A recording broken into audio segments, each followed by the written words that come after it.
हरे कृष्णा भक्तों, राधे राधे। स्वागत है आपका हमारे YouTube चैनल पे। आज हम गीता के 60 अध्याय से 13वां श्लोक श्रवण करेंगे। बहुत लोगों को कहते सुना है कि किसने देखा है परलोक, इसलोक और परलोक, लेकिन कर्म का फल आप हर मनुष्य को भुगतते देख रहे हैं। अब बहुत लोगों को देखते हैं कि अरे ये तो बहुत बड़ा धर्मात्मा है और इसे कष्ट क्यों हुआ, लेकिन आप क्या उसके पूर्व जन्म के कर्म को देख पाते हैं? इस जन्म में हम अगर अच्छे कर्म कर लेते हैं तो पूर्व जन्म में हमें उसी तरीके का जीवन मिलता है, उसी तरीके का घर परिवार मिलता है, उसी तरह की हमें योनि मिलती है। जो कर्म हम इस जन्म में नहीं कर पाते वो हमें दूसरे जन्म में वैसा शरीर धारण करके और वह कर्म को भुगतना पड़ता है। तो क्यों ना इसी जन्म को हम सार्थक बना ले, समय रहते अपने जीवन को संवार ले। तो जीवन को संवारने का एक ही रास्ता है श्रीमद् भागवत गीता। आइए इसे अध्ययन करते हैं, क्योंकि इसमें हमारे सारे संकटों का हल है। आइए बिना देर किए 13वां श्लोक श्रवण करते हैं।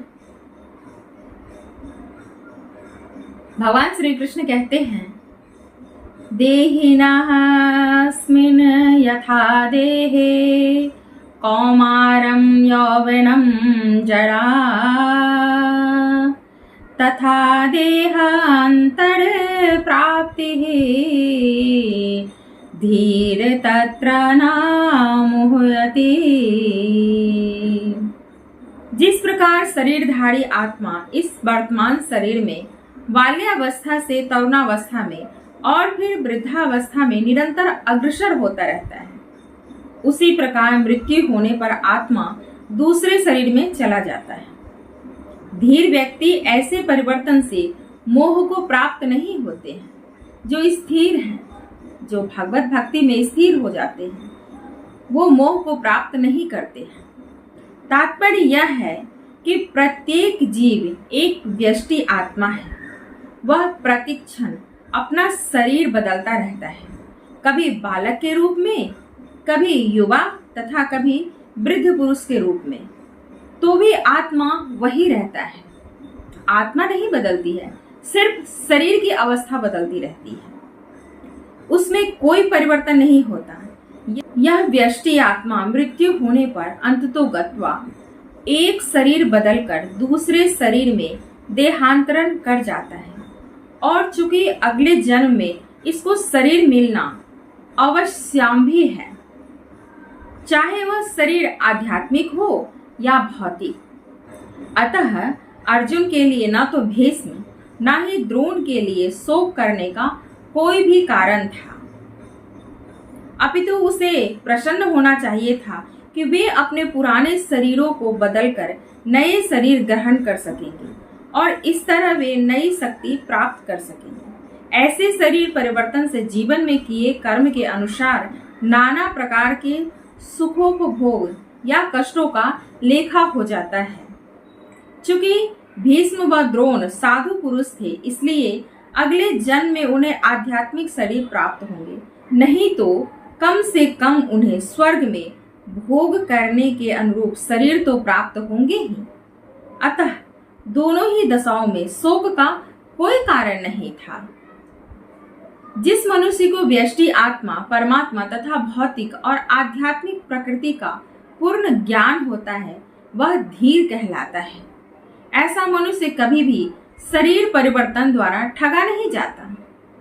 आत्मा के एकात्मवाद का मायावादी सिद्धांत मान्य नहीं हो सकता, क्योंकि आत्मा के इस प्रकार विखंडन से परमेश्वर विखंडनीय या परिवर्तनशील हो जाएगा, जो परमात्मा के अपरिवर्तनीय होने के सिद्धांत के विरुद्ध होगा।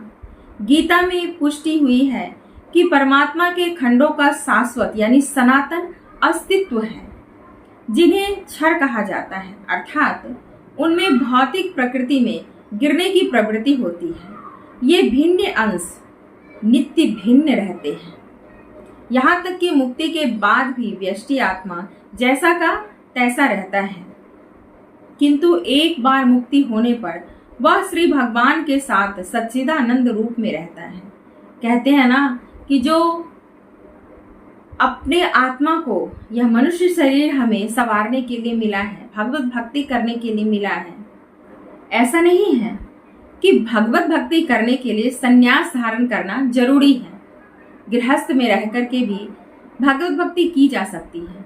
हमें क्या खाना चाहिए, हमें क्या पहनना चाहिए, कहते हैं ना कि अरे मैंने मेहंदी लगाई कृष्ण नाम की, मैंने जूड़ा बनाया कृष्ण नाम की। गोपी भाव से भगवान की सेवा करना, हर वक्त उन्हीं में रमना। हम चल रहे हैं तो नाम जप करते हैं, खाना बना रहे हैं नाम जप कर रहे हैं, झाड़ू पोछा कर रहे हैं नाम जप कर रहे हैं। ये भी भगवत भक्ति है, भगवान से जुड़ना है। ऑलवेज हम उनके पास ही हैं, सोते जागते उठते बैठते भगवत भक्ति उनके चरणों में। या मानव शरीर को एक बार सौंप के तो देखो, फिर कोई भी लालसा नहीं रहेगी। क्योंकि जो भी कर्म हम करते हैं इस शरीर से करते हैं, तो अच्छा या बुरा उसका फल भी हमें ही मिलेगा। परमात्मा पर प्रतिबिंबवाद का सिद्धांत व्यवहित किया जा सकता है। जो व्यक्ति जो प्रत्येक शरीर में विद्यमान रहता है वह व्यष्टि जीव से भिन्न होता है। जब आकाश का प्रतिबिंब जल में पड़ता है तो प्रतिबिंब में सूर्य, चंद्र तथा तारे सब कुछ रहते हैं। तारों की तुलना जीवों से तथा सूर्य या चंद्र की परमेश्वर से की जा सकती है। व्यष्टि अंश आत्मा को अर्जुन के रूप में और परमात्मा को श्री भगवान के रूप में प्रदर्शित किया जाता है। जैसा कि चतुर्थ अध्याय के आरंभ में स्पष्ट है, वे एक ही स्तर पर नहीं होते। यदि अर्जुन कृष्ण के समान स्तर पर हो और कृष्ण अर्जुन से श्रेष्ठतर न हो तो उनमें उपदेशक तथा उपदिष्ट का संबंध अर्थहीन होगा। यदि ये दोनों माया द्वारा मोहित होते हैं तो एक को उपदेशक तथा दूसरे को उपदिष्ट होने की कोई आवश्यकता नहीं है। ऐसा उपदेश व्यर्थ होगा, क्योंकि माया के चंगुल में रहकर कोई भी प्रामाणिक उपदेशक नहीं बन सकता। ऐसी परिस्थितियों में मान लिया जाता है कि भगवान श्री कृष्ण परमेश्वर हैं, जो पद में माया द्वारा विस्मृत अर्जुन रूपी जीव से श्रेष्ठ हैं। अब इस युग में साक्षात अर्जुन जैसे शिष्य नहीं है और ना ही भगवान श्री कृष्ण जैसे गुरु। तो इस कलिकाल में कौन हमारी रक्षा करेगा? कष्टों से रक्षा पाने के लिए भगवत भक्ति, हरि नाम जप, यही एक उत्तम उपाय है। हम जप करते हैं तो हमारा मन एक जगह नहीं रहता है, हजारों जगह भटकता रहता है। लेकिन फिर भी कहे हैं कि इस शरीर में धीरे धीरे धीरे धीरे अगर हम भगवत भक्ति करते रहते हैं तो उसी क्षण में अगर एक पल के लिए भी भगवान का सुमिरन हो पाता है तो वही हमारी जमा पूंजी होती है, उसी से हम पार उतर सकते हैं। भक्तों, कल के अध्याय में हम 14वां श्लोक सुनेंगे। तब तक के लिए जय श्री कृष्णा, राधे राधे। वीडियो को अपने दोस्तों के साथ जरूर शेयर कर दीजिएगा और चैनल पर अगर आप न्यू हैं और चैनल को अभी तक आपने सब्सक्राइब नहीं किया तो प्लीज चैनल को सब्सक्राइब कर लीजिएगा। हरे कृष्णा।